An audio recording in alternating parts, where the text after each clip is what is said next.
नाज़रीन ग्रामी, इमरान खान के दौर में आर्मी चीफ और वजीर खजाना इमदाद मांगने के लिए अबू ज़ैबी गए। सुल्तान ने बात सुनकर निहायत पते की बात की। उनका कहना था कि एक वक्त था जब आपका हाथ ऊपर होता था और हमारा नीचे। हम इमदाद के लिए आपके पास आते थे। आज हमारा हाथ ऊपर है और आपका नीचे।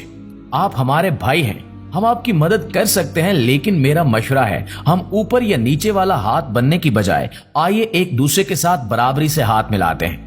आप किसी मुल्क से इमदाद ना लें, आप मुल्कों से बिजनेस करें। आप इस तरीके से अमीर होंगे। पाकिस्तानी वफद ने एक दूसरे की तरफ देखा और फिर सर झुका लिए। दूसरी मिसाल सऊदी अरब के मौजूदा बादशाह किंग सलमान बिन अब्दुल अजीज की है। ये बादशाह बनने से पहले 48 साल रियाज के गवर्नर रहे। जनरल मुशर्रफ के दौर में पाकिस्तान के सफीर एडमिरल शाहिद करीमुल्लाह सदर का पैगाम लेकर इनके पास गए। शाह सलमान ने पाकिस्तानी सफीर से कहा कि हम पाकिस्तान को अपना भाई समझते हैं, लिहाजा हम हर मुश्किल वक्त में आपके साथ खड़े होते हैं, लेकिन ये याद रखें कि ये जज्बा सिर्फ हम तक है। हमारे बच्चे बहुत प्रैक्टिकल हैं, हमारे बाद ये आपका ख्याल नहीं रखेंगे, चुनांचे आपके लिए बेहतर है कि आप हमारी जिंदगी में ही अपने पांव पर खड़े हो जाएं। सफीर ने ये पैगाम मनोअन साइफर बनाकर ऐवान सदर भिजवा दिया। दोस्तों, तीसरी मिसाल चीन की है। जनरल कमर जावेद बाजवा 2021 में चीनी सदर शी जिनपिंग से मुलाकात के लिए बीजिंग गए। सदर शी ने इन्हें सिर्फ 2 मशवरे दिए कि आप एक ही बार ये फैसला कर लें कि आप क्या करना चाहते हैं, और दूसरा ये याद रखें कि तरक्की और लड़ाई में तरक्की पहले नंबर पर आती है और लड़ाई दूसरे नंबर पर। आप लोग तरक्की पर कॉम्प्रोमाइज ना करें, भारत से लड़ें लेकिन पहले तरक्की करें। उन्होंने चीन की मिसाल देते हुए कहा कि हमारे भारत के साथ 70 साल से तनाजे चल रहे हैं, हमारी ताजा झड़प भी हुई है, मगर इसके बावजूद भारत के साथ हमारा तिजारती हुज्जम बढ़ता चला जा रहा है। हम लड़ाई के बाद भी भारत से ज्यादा तिजारत कर रहे हैं। नाज़रीन ग्रामी, आप थोड़ी देर के लिए इन तमाम मशवरों को साइड पर रखें और दिल्ली में 9 और 10 सितंबर के G20 सरबराही इजलास पर फोकस करें। भारत न सिर्फ दुनिया की 20 बड़ी मईशतों में शामिल हो चुका है, बल्कि ये आज बड़ी मईशतों की मेजबानी भी कर रहा है। दूसरी हकीकत, G20 में इंडोनेशिया, जनूबी कोरिया, मेक्सिको, जनूबी अफ्रीका और तुर्की भी शामिल हैं, और ये 5 मुल्क हमारे सामने इस रेस में शामिल हुए। आप तुर्की को सन 2000 में देखें और इसके बाद इसे 2010 और 2023 में देखें। तुर्की ने कसाद बाजारी और रिसेशन के बावजूद ठीक ठाक तरक्की की। जनूबी कोरिया ने 1960 की दहाई में पाकिस्तान से 5 साला मुआशी मंसूबा मुस्तार लिया था और अपने 300 साइंसदान डॉक्टर अब्दुल सलाम के पास भिजवाए थे ताकि ये डॉक्टर साहब से नोबेल प्राइज जीतने का तरीका सीखें। इंडोनेशिया हमारा बिरादर इस्लामी मुल्क है। इस्लामी मुल्कों में सबसे पहले दहशतगर्दी इसी मुल्क में शुरू हुई थी।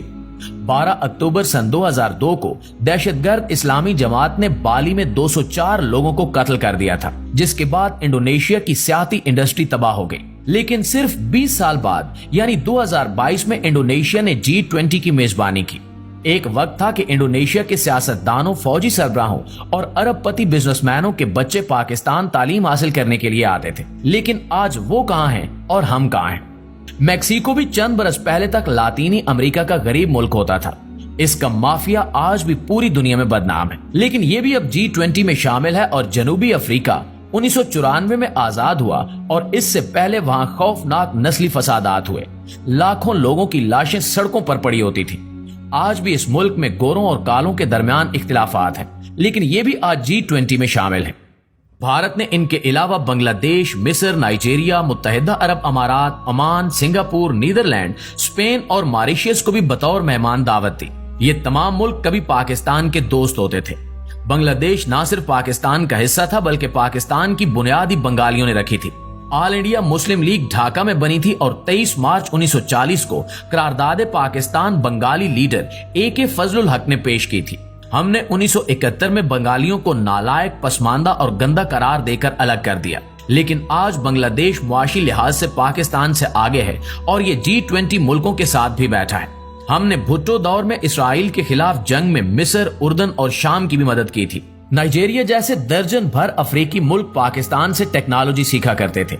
नाइजीरिया के फौजी अक्सर पाकिस्तानी अकेडमियों में तरबियत हासिल करते थे। मुत्तहिदा अरब अमारात ने स्टार्ट ही पाकिस्तान से लिया था। एमिरेट्स एयरलाइन का मुखफ़्फ़ आज भी EK है और E एमिरेट्स से लिया गया है और K कराची से। दुनिया की ये बड़ी एयरलाइन कराची से स्टार्ट हुई थी और हमने इसे जहाज भी दिया था और अमला भी।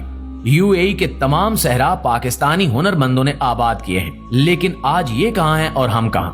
अमान हमारा दोस्त था, आज भी ओमान में 2.5 लाख पाकिस्तानी काम करते हैं। सुल्तान काबूस पाकिस्तान आते थे तो इन्हें कराची का डिप्टी कमिश्नर रिसीव करता था और इनकी सदर से मुलाकात के लिए सफीर को ठीक ठाक पापड़ बेलना पड़ते थे।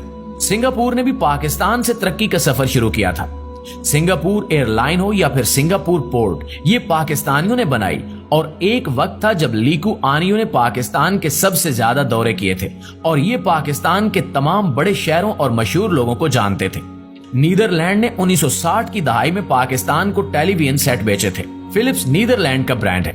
पाकिस्तान ने फिलिप्स को मुल्क में काम करने की इजाजत दी और हॉलैंड ने इसे उस वक्त की सबसे बड़ी डील करार दिया था। स्पेन यूरोप का वाहिद मुल्क था जो हर किस्म के पाकिस्तानी को इमिग्रेशन भी दे देता था और काम की इजाजत भी।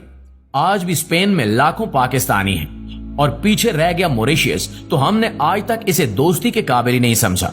लेकिन ये तमाम ममालिक इस वक्त G20 के सरबराहों के साथ बैठे हैं और हम दूर बैठकर इन्हें हैरत से देख रहे हैं। प्यारे साथियों, अब हम सऊदी अरब की तरफ आते हैं। दुनिया ने हमेशा इन दोनों मुल्कों को इकट्ठा देखा।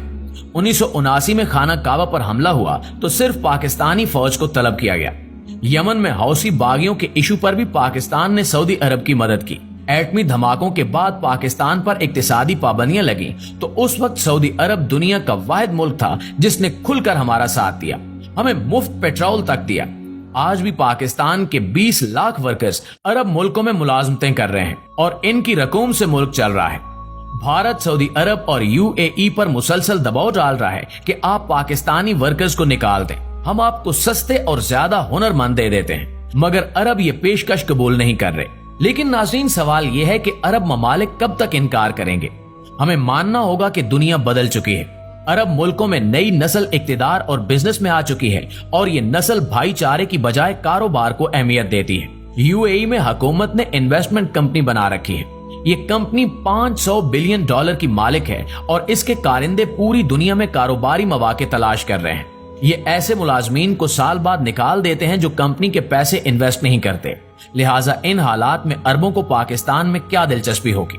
हम माने या न माने, मगर हकीकत यही है कि हम दुनिया और अपने दोस्तों की नजर में इस कदर बेवकूफ हो चुके हैं कि हमने सऊदी वली अहद को भारत जाते वक्त चंद घंटे पाकिस्तान में गुजारने की दावत दी, मगर वली अहद तैयार नहीं हुए।